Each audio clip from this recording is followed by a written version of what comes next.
कश्मीर विधानसभा में लगातार हंगामा जारी और आज दूसरे दिन भी यहां पर हंगामा देखने को मिल रहा है। धारा 370 को लेकर कल की भी आपने तस्वीरें देखी थी जब धारा 370 का जो पोस्टर लहराया गया था विधानसभा में, उसके बाद इंजीनियर राशिद के भाई से धक्का मुक्की भी हुई है। और ये वो तस्वीरें एक बार फिर से देखिए, धारा 370 को लेकर मुट्ठी बांधे यहाँ पर तमाम जो विधायक हैं वो हंगामा करते हुए नजर आ रहे हैं, क्योंकि कल भी जब पोस्टर लहराया गया तो बीजेपी विधायकों ने हंगामा किया, उन्होंने नारेबाजी की, विरोध किया। और जहां ये केंद्र का विषय है धारा 370 को लेकर जो फैसला लिया गया था 5 अगस्त 2019 को, ये केंद्र का विषय है, लेकिन बावजूद इसके ये बीजेपी की ओर से कहा जा रहा है लगातार कि ये गैर कानूनी और असंवैधानिक तरीके से आखिर कैसे पारित कर दिया क्या ये कानून। और इसके बाद से अब देखिए जब पोस्टर लहराया गया जम्मू कश्मीर विधानसभा में तो वहां पर बीजेपी विधायकों ने हंगामा किया है। और आज भी देखा जा रहा है कि जम्मू कश्मीर विधानसभा में ये हंगामा बरप रहा है,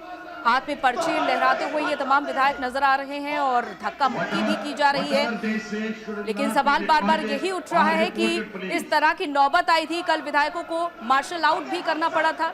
और देखिए आज भी मुखर रवैया नजर आ रहा है तमाम विधायकों का।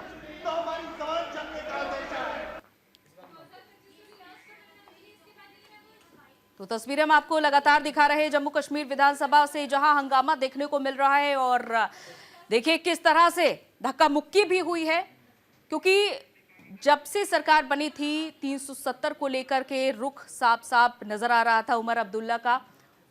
और हमारे साथ हमारे संवाददाता दीपांकर हमारे साथ जुड़ चुके हैं। दीपांकर, एक बार फिर से जम्मू कश्मीर विधानसभा के दौरान देखिए कार्रवाई बाधित होती है और धारा 370 को लेकर हंगामा होता है, लेकिन यह हंगामा क्यों नहीं रुक रहा है जब यहाँ पर ये पूरा मामला ही केंद्र सरकार का है, कानून का है? बिल्कुल सही आप बता रहे हैं। देखिए जम्मू कश्मीर की अगर हम बात करें तो जो पहला सत्र 5 दिन का विशेष सत्र बुलाया गया था, अगर हम कहें सारा का सारा जो है वो एक किस्म से टाइम वेस्ट हो गया। आज आखिरी दिन है इस 5वें सत्र का और लगातार 370 पर ही यहाँ के तमाम जो माननीय है वो आपस में झगड़ते रहे। न्यूज इंडिया इस समय भी अपने दर्शकों को लगातार लाइव तस्वीरें जो है वो सीधा जम्मू विधानसभा से ही दिखा रहा है, जहाँ पर आज सुबह 10 बजे जैसे ही तमाम जो माननीय है वो अंदर पहुंचे, कोई भी अपनी सीट पर भी नहीं बैठा और सीधा ही पर्चियां को फाड़ने का सिलसिला शुरू हो गया, नारेबाजी शुरू हो गई। जिस तरह जहां एक तरफ भारतीय जनता पार्टी के जो विधायक है वो देखिए तस्वीरें बिल्कुल यहाँ पर हैरान कर देने वाली हैं कि जब विधायकों को मार्शल आउट किया जा रहा है, धक्का मुक्की इस तरह से हो रही है, विधायक गिर पड़ते हैं या कोई टेबल पर चढ़ रहा है। लेकिन ऐसे में सवाल ये उठता 10 साल बाद जहां पर विधानसभा एक बार फिर से शुरू होती है तो शांतिपूर्ण रवैया क्यों नहीं अपनाया जाता है और बार बार धारा 370 को क्यों बिंदु बनाया जा रहा है?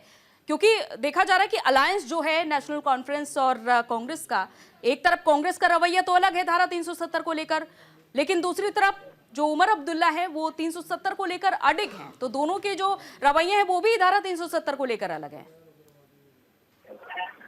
देखिए कांग्रेस की क्योंकि एक नेशनल पार्टी है, पॉलिटिकल मजबूरी उनकी है कि वो खुलकर धारा 370 का ना तो विरोध कर रहे हैं ना ही उसका समर्थन कर रहे हैं। लगातार जो कांग्रेस के बड़े नेता है तारिक अहमद कर्रा या फिर जीएम मीर जो इस समय विधानसभा में है वो तमाम बीच का रास्ता अपनाते हुए नजर आ रहे हैं। जब भी उन्होंने मीडिया से 2-3 दिनों के हाल ही में बात की, उन्होंने ये कहा कि ये जो एक नेशनल कॉन्फ्रेंस की तरफ से जो बिल लाया गया है वो लोगों की आकांक्षाओं के हिसाब से लाया गया है, यानी कि उन्होंने बीच का रास्ता अपनाया और यही पॉलिटिकल मजबूरी है। समर्थन करते हैं तो पूरे देश भर में कांग्रेस को जवाब देना मुश्किल हो जाएगा कि धारा 370 की वापसी का समर्थन जो है वो आप क्यों कर रहे हैं जम्मू कश्मीर में, और यहाँ पर उन्हें नेशनल कॉन्फ्रेंस के साथ खड़े होना भी दिखाना है। ये भी उनकी मजबूरी, पॉलिटिकल मजबूरी समझ में आती है। लेकिन बड़ी बात यह है कि माननीय है तमाम विधायक, लोगों की अपेक्षाएं हैं। एक तरफ जहाँ बोलते हैं कि हम विश्व की सबसे बड़ा लोकतांत्रिक देश भारत है और जम्मू कश्मीर में लोगों ने वोट जो है वो अपने मुद्दों को हल लगातार एक ऐसे इशू के ऊपर जिसके ऊपर सब विधायकों को अंदर खाते पता है कि कुछ होने वाला नहीं है। नेशनल कॉन्फ्रेंस में उससे पहले पीडीपी ने पहले दिन रेजोल्यूशन लाया और इस सब के बावजूद जिस तरह से लगातार प्रोटेस्ट जो है वो बीजेपी ने किए, नेशनल कॉन्फ्रेंस के चाहे चीफ मिनिस्टर का अब्दुल्ला हो। बिल्कुल दीपांकर, और देखिए धारा 370 हटने की बात की भी तस्वीर सभी ने देखी है, और शायद क्योंकि लोकसभा चुनाव के दौरान भी बीजेपी ने इसे एक नेशनल मुद्दा भी बनाया था। जम्मू कश्मीर में धारा 370 हटने के बाद वहां पर कैसी स्थिति रही, लाल चौक पर झंडा फहराया जाने लगा। यहाँ स्थानीय मुद्दों की जब बात आती है, रोजगार की जब बात आती है, तो नेशनल कॉन्फ्रेंस इस पर चुप है, लेकिन धारा 370 को आगे बढ़ा रही है। यानी कि ये सब साफ साफ समझा जा सकता है जो वोटों का समर्थन है उसे अलग ही दिशा में ले जाना चाहती है नेशनल कॉन्फ्रेंस। बिल्कुल सही बता रहे हैं। देखिए उमर अब्दुल्ला जिस वक्त चीफ मिनिस्टर बने थे और 8 अक्टूबर को जब रिजल्ट आए थे उसके बाद उन्होंने एक सॉफ्ट स्टैंड लिया था। उन्होंने कहा था कि जो केंद्र में सरकार है जिसने धारा 370 को जम्मू कश्मीर से हटा दिया है, उनसे धारा 370 की वापसी की मांग करना बेवकूफी होगी, हमें इसके ऊपर जो है वो कंसेंसस बनाना होगा। लेकिन जैसे पहले दिन पीडीपी ने एक रेजोल्यूशन लाया जिसे एक्सेप्ट नहीं किया स्पीकर ने, उसके बाद यू टर्न ले लिया नेशनल कॉन्फ्रेंस ने, और नेशनल कॉन्फ्रेंस ने तीसरे ही दिन जो है वो अपना एक रेजोल्यूशन ला दिया, जिसके बाद लगातार हंगामा जो है वो हो रहा है। आपने देखा एक भी दिन पिछले 3 दिनों में लगातार जो है वो हंगामा देखने को मिला, और कुछ भी जो एक रूटीन बिजनेस था उसमें से कुछ भी नहीं हो पाया। यहाँ तक कि जिस तरह माननीय आपस में भिड़े खत्म की हुई, और आज भी आप देख रहे हैं जिस तरह की तस्वीरें आ रही हैं, कहीं ना कहीं लोकतंत्र को और यहाँ पर शर्मसार करने वाली तस्वीरें हम इन्हें कहेंगे, क्योंकि लोगों की अपेक्षाएं, लोग अपने मुद्दों को हल चाहते हैं, ना कि इस तरह से आपस में लड़ाई। जाहिर तौर पर दीपांकर, क्योंकि सदन जब शुरू होता है तब से लेकर अंत तक मुद्दे ही रखे जाते हैं, तमाम जो स्थानीय मुद्दे हैं, जनता के मुद्दे हैं, वही रखे जाते हैं और उस पर ही चर्चा होती है। लेकिन यहाँ पर तो चर्चा कहीं पर दिख ही नहीं रही है। नहीं, चर्चा का तो सवाल ही बात, जब ये धारा 370 के ऐसे मुद्दे पर आपस में लड़ रहे हैं जो कि सबको पता है, जिस तरह पहले भी मैंने कहा कि सबको पता है ये रेजोल्यूशन की कहीं भी मायने नहीं रखता है। मायने इसलिए नहीं रखता है क्योंकि ये जब एलजी के पास जाएगा, हम इस समय की यूनियन टेरिटरी में है, और यूनियन टेरिटरी में इस तरह का अगर कोई रेजोल्यूशन पास हो भी जाता है तो इसका कतई मतलब ये ना समझाया जाए कि धारा 370 की वापसी हो गई है। अगर स्टेट अपना यूटी की असेंबली है और ऐसे में ये रिजेक्ट होना ही है, ले जाने का भी कोई औचित्य नहीं बनता है। और आप ये देखिए रेजोल्यूशन पास हुए आज 3 दिन हो गए, आज तक अगर कहीं कोई स्कोप होता या फिर कोई तरीका होता तो इस समय तक ये एलजी के पास पहुंच गया होता। एलजी के पास कोई इसे पहुंचाना, इसे पास कोई भी नहीं करवाना चाहता, सिर्फ इसके ऊपर सियासत करना चाहते हैं। कुल मिला के ये जो 5 दिन का जो था पहला, ये टाइम वेस्ट ही हुआ है, लोगों को शर्मसार करने वाली तस्वीरें दिखी हैं। बिल्कुल, यानी कि यहाँ पर जो वादा उमर अब्दुल्ला की ओर से किया गया था अपने घोषणा पत्र में, सिर्फ उसको जाहिर तौर पर दिखाने की कोशिश की गई है कि भाई हम ये मुद्दा रख रहे हैं, धारा 370 वापस आएगी, विधेयक पारित हो रहा है, और बीजेपी इसको नकार रही है सिरे से। बीजेपी कह रही है कि ये तो गैर कानूनी तरीका है। जब पूरी तरीके से ये कोर्ट का फैसला है, ये केंद्र सरकार का फैसला है, तो आखिर इसमें फिर राज्य सरकार की भूमिका तो कहीं दूर दूर तक नजर नहीं आ रही। बावजूद इसके देखा जा रहा है कि देखिए, अगर हम बीते पिछले कुछ दिनों की बात करें दीपांकर, लगातार आतंकी घटनाएं बढ़ी, यहां तक कि आम नागरिकों को भी निशाना बनाया गया, उस पर बात नहीं हो रही है जरा से भी।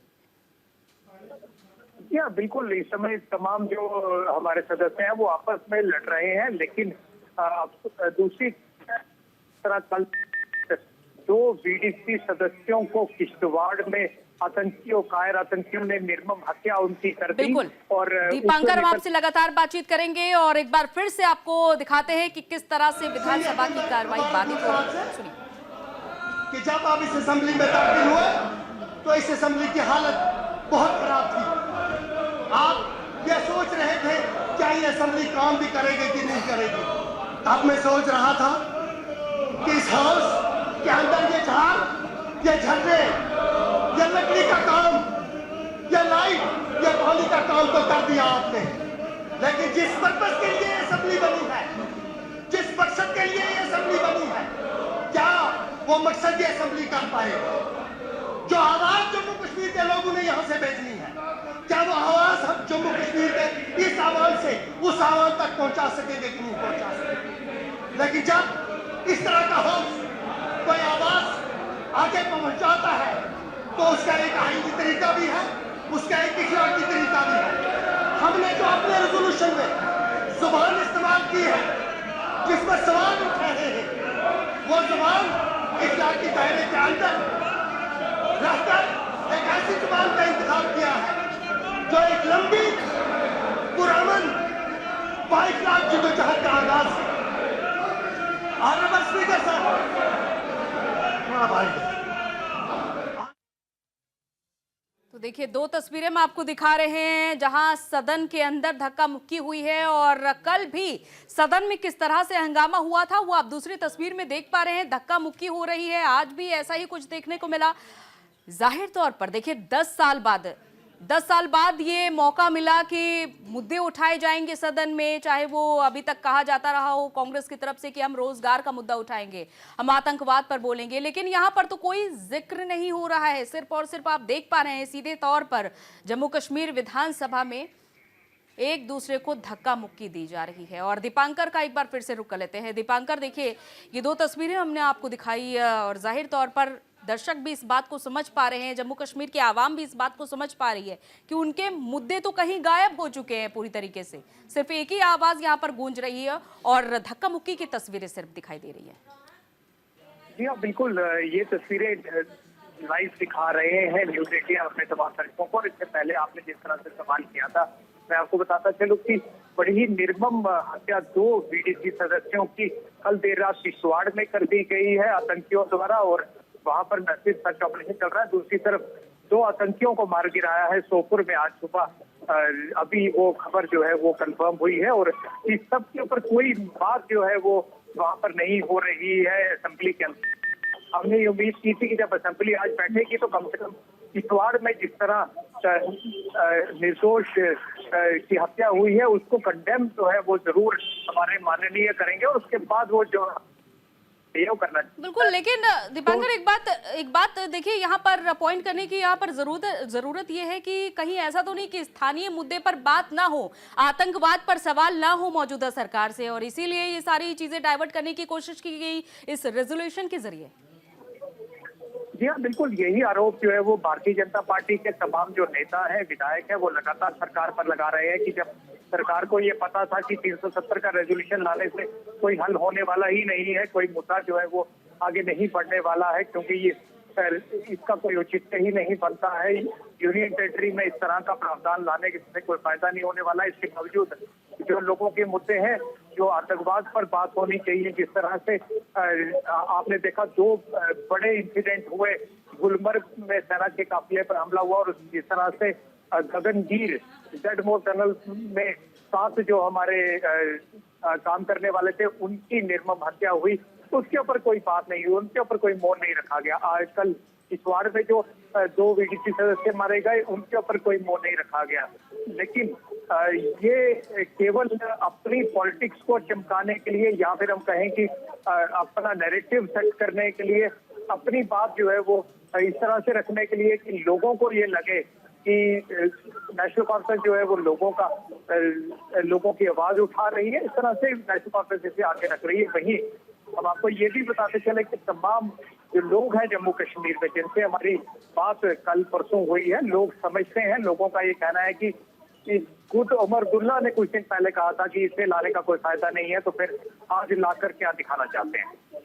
बिल्कुल, और जाहिर तौर पर ये देखिए तस्वीरें भी हम लगातार एक तरफ आपको दिखाते चल रहे हैं कि किस तरह से धक्का मुक्की हो रही है, एक दूसरे से हाथापाई करते हुए नजर आ रहे हैं। क्या मैसेज देना चाह रहे हैं ये जनप्रतिनिधि हैं दीपांकर? जनप्रतिनिधि एक बड़ा मैसेज छोड़ते हैं जनता के बीच, लेकिन यहाँ तो मैसेज कुछ और ही जा रहा है। हाँ, बिल्कुल, सब लोग इन्हें माननीय कहते हैं, लेकिन माननीय वाला कुछ भी हाल जो है वो नहीं इन लोगों ने किया। जिस तरह से पूरा सिलसिला चला, 5 दिन बहुत इंपॉर्टेंट होते हैं एक सत्र के, और 5 दिनों में अगर हम कहें तो न जाने कितने पैसे जो है वो जनता का वो पैसा वहां पर उनसे पूरी तरह से वेस्ट हो गया। इससे भी ज्यादा प्रेशियस टाइम जो एक सत्र, आप देखिए 10 सालों के बाद, या फिर हम कहें कि सरकार बनी यहाँ पर और 5-6 सालों के बाद लोगों को एक अपेक्षाएं दोबारा से शुरू हुई। जब से आपको याद होगा जून 2018 में कार जो है वो पीडीपी बीजेपी गिरी थी। उसके बाद से ये पहला सत्र जो है वो देखने को मिला, लेकिन बड़े ही अफसोस के साथ कहना पड़ता है कि ये आज अंतिम दिन है। थोड़ी देर में आप देखेंगे कि यहाँ पर उसी तरह से 15 मिनट उसके बाद जो है वो पूरे दिन कॉल ऑफ कर दिया जाएगा, या फिर आज जैसे आखिरी दिन है तो सैनिटाइज कॉल ऑफ जो है वो इस सत्र को खत्म कर दिया बिल्कुल, जाएगा। देखिए अपेक्षा कुछ और होती है लेकिन तस्वीर कुछ और ही निकल कर सामने आ रही। बहुत बहुत शुक्रिया दीपांकर तमाम जानकारी के लिए।